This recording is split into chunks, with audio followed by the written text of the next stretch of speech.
Friends, today is Sunday, the 25th of October, and we're in the cathedral, and behind me you can see the beautiful light coming through our stained glass window, and actually it's Saturday afternoon, and I'm practicing my homily for this evening and tomorrow, and you get to be the first to hear it.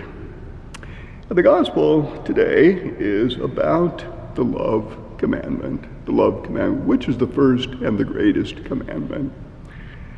And I want to start by mentioning a couple that I know, a married couple, who are kind of what I would call the odd couple. The odd couple. They met as students at Oregon State University back in the 80s when I was the parochial vicar in the parish there in Corvallis, St. Mary's Parish.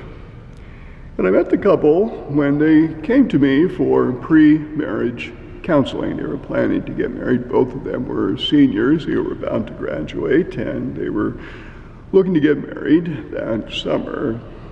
And I always begin my sessions with couples asking each of them to tell me about themselves. She said she was from a wealthy family in San Francisco. And she liked music and fine arts and museums and high fashion and sorority activities and so on. He was from Southeast Oregon, and his family lived in a large ranch. And he liked rodeos and football and hunting and camping and so on, and he was very clear about one thing, that his future was on the ranch. His future was on the ranch. In fact, the couple planned to move to Eastern Oregon after the wedding. I had my doubts about this couple, whether that marriage was viable or not. They were so very different from each other. Would she be happy on the ranch? Would he be comfortable with her family in San Francisco? When I raised these questions with them, they both laughed and they said, well, that's what everyone asks. And I said, well, how do you respond when people ask that question? And they said, we love each other, and we shall learn to love what each of us loves. We love each other, and we shall learn to love what each of us loves.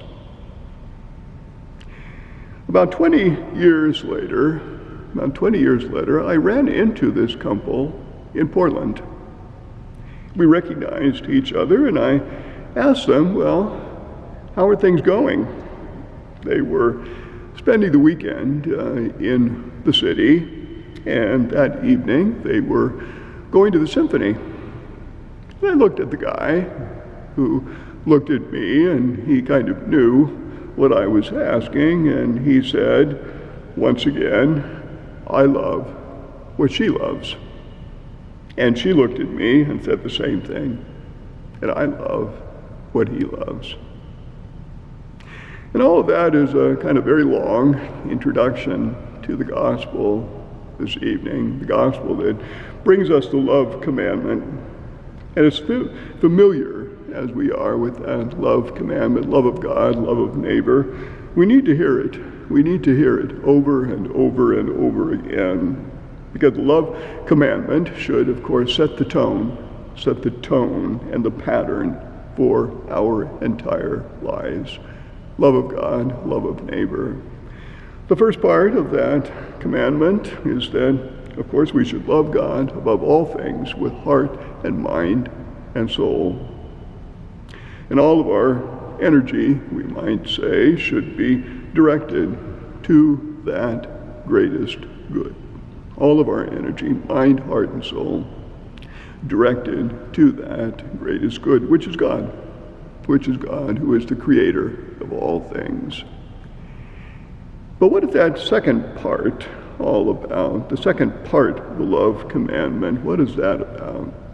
The question posed to Jesus did not ask for two commandments. It only asked for one. It asked for the greatest. But maybe the greatest is only one commandment. Maybe the greatest is only one commandment. And here I go back to our Eastern Oregon couple. I love what you love. I love what you love. And that is to say, if I love God, I love what God loves. If I love God, I love what God loves. And God loves all that God created. God loves all that God created, including all of my brothers and sisters who are my neighbors. As the ranching couple put it, I love what she loves. I love what he loves. And I love what God loves. And that is the greatest and the first commandment. Hold that thought, and we'll see you tomorrow.